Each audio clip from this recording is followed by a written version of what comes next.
He might not be the most popular champion in the UFC, but make no mistake, Aljamain Sterling is one huge performance away from turning it all around. At UFC 288, he has the opportunity to ruin the return of Henry Cejudo, the former champion of his division who never actually lost his belt, instead retiring at the peak of his powers. If Sterling can show up in a big way, the door to legitimate superstardom may well just swing open for the Funkmaster. But how much do you actually know about the bantamweight champion of the world? Well, stick around for this video and you'll no doubt learn a thing or two about Aljamain Sterling. Aljo was born on July 31st, 1989 in Uniondale, New York, and grew up in a large family in nearby Uniondale and Hempstead. He had 7 siblings and at least 12 half-siblings, a large family by any standard. His Jamaican parents, Cleveland and Sophia Sterling, instilled in him the importance of hard work and determination from a young age. And above all other things, they feared nothing more than one of their kids slipping into a life of crime and gangland activity. Thankfully, Sterling found his outlet at the perfect time, something to channel his energy into. Little did he know that this would be a path that would change his life forever. At the age of 14, Aljo first set foot on the wrestling mats. He quickly became obsessed with the sport and began training diligently, often with his siblings and cousins in their backyard. Sterling's natural talent was evident, and he even crossed paths with John Jones during this time, although not competitively given the massive size difference. After graduating from Uniondale High School in 2007, Sterling attended Morrisville State College in Morrisville, New York, where he studied physical education and sport. He also continued wrestling, achieving a record of 87-27 while becoming a 2-time All-American at Division III. It was during this time that he received his nickname the Funkmaster, due to his odd style on the mats. Sterling's passion for mixed martial arts was sparked by his college wrestling coach, Ryan Ciatoli. Ciatoli also became Sterling's first MMA coach, teaching him the striking and submission skills he needed to transition from wrestling to MMA. He later joined up with Ciatoli's gym, the Bomb Squad, and began training to round out his game. After going 8-0 with 6 finishes, it was clear that Sterling was ready for a big step up in competition. Now training with the coaching duo of Matt Serra and Ray Longo, Aljo has the backing of New York's finest MMA gym. Sterling's UFC career began in 2014 with him signing with the promotion with an undefeated record. He quickly made a name for himself in the bantamweight division, winning his first 4 fights in the UFC, including a submission victory over Takaya Mizugaki in just 71 seconds. There's the arm triangle from the bottom. Pressure. However, Sterling's momentum was halted in May 2016 when he suffered his first professional loss to Brian Caraway. He then managed to lose again to Rafael Assunção, but in fairness to Aljo, both fights could have gone his way. Despite the setbacks, Sterling bounced back with a win over Augusto Mendes in April 2017 and went on to defeat the former champ later that year. Sterling would run into another brick wall shortly after, though, as he took on a prime Marlon Moraes, who finished him in the first round with a brutal 67-second knee KO. They go.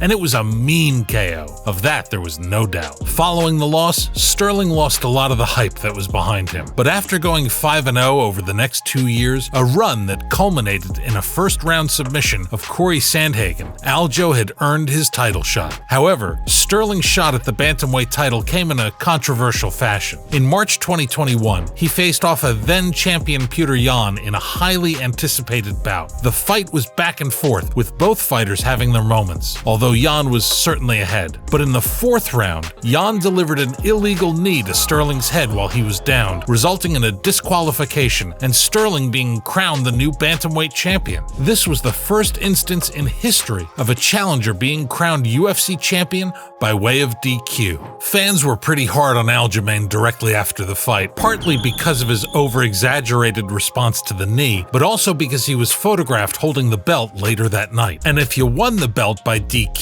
the only fighter in UFC history to do so, then maybe parading around with the belt that night isn't a good idea. Despite the controversy surrounding the finish, Sterling has since defended his title against Yan in a rematch and an injured TJ Dillashaw, solidifying himself as the rightful champion of the bantamweight division. But he hasn't quite gotten the full respect of the fans just yet. And ahead of his clash with Henry Cejudo, his 3rd title defense, it still feels like Aljamain has yet to fully prove himself. but fans are slowly getting to know that man behind the fighter. Aljo may be known as the reigning UFC bantamweight champion, but there is much more to his life than just fighting. Sterling is a multifaceted individual with a range of passions and interests that extend far beyond the octagon. One of Sterling's biggest passions outside of fighting is his YouTube channel, which he started in 2017. The channel, titled Funkmaster MMA, features a range of content, including training videos, vlogs, and a behind-the-scenes footage of Sterling's life as a fighter. Sterling's YouTube channel has been slowly picking up steam, passing the 50K subscribers mark quite recently. But Sterling's life isn't just about fighting and YouTube. He's also engaged to his longtime girlfriend, Rebecca Cruz. Cruz, who is a beauty and fitness specialist, has been a constant source of support and inspiration for Sterling throughout his career. The couple met over 10 years ago and have been together ever since. Outside of his personal life, Sterling is also a respected wrestling coach. He began coaching at the renowned Serra Longo gym in Long Island, New York, where he worked with a range of fighters, including UFC middleweight champion Chris Weidman. Sterling's expertise in wrestling has been an asset to his fellow fighters, helping them to improve their takedowns and grappling skills. There might not be a better back control specialist in MMA right now, and Aljamain's prowess as a teacher is no doubt helping him keep sharp week by week. Despite his many interests outside of fighting, Sterling remains fully committed to his career as a fighter. He continues to train and compete at the highest level, always striving to improve and evolve as a martial artist. His dedication and hard work have earned him the respect and admiration of fans and fellow fighters alike.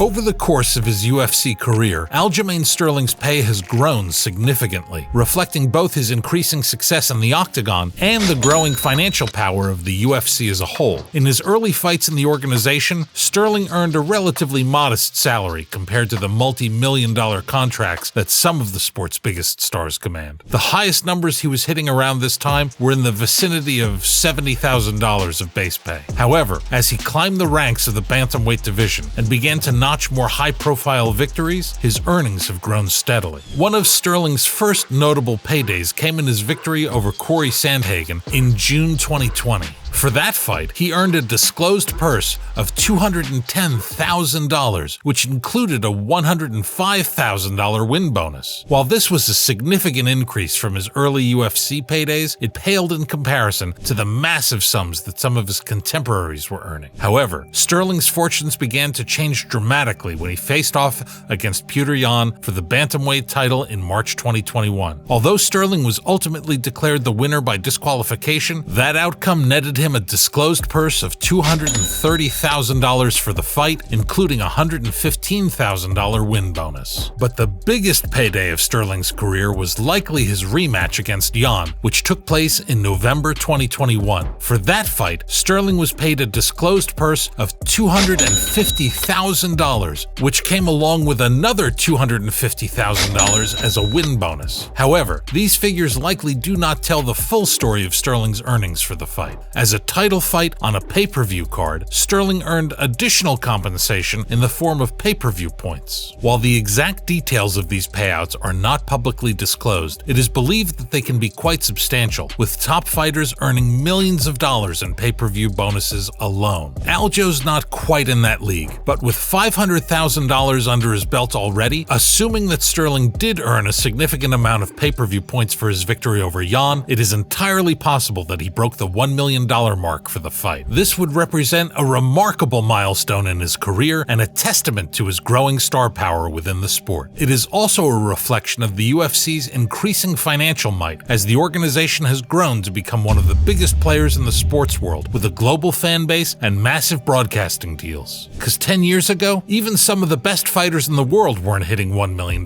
for a single appearance. Considering how divisive a figure he is, that's a pretty great payout. But can Aljamain turn it all around? Can he make the fans forget about that rough night against Petr Yan? Well, under the lens of that fight, Sterling's subsequent actions in the aftermath of the Yan victory did little to endear him to the fans. Thankfully, he has the opportunity to really make an impact, and for as much as people don't like Sterling, there are quite a lot of fans who absolutely despise Triple C and the King of Cringe gimmick. Ultimately, however, it may take time for Sterling to fully gain the support of fans. The controversy surrounding his victory victory over Jan was a significant one, and it is likely that some fans will always view him as an undeserving champion. But those fans represent a small portion of the audience, and as the old saying goes, you're only as good as your last fight. Did you enjoy this video? If you did, kindly like and subscribe to our channel so we can bring you more intriguing UFC videos like this. Until next time, do take care and do not forget to stay tuned for more great content.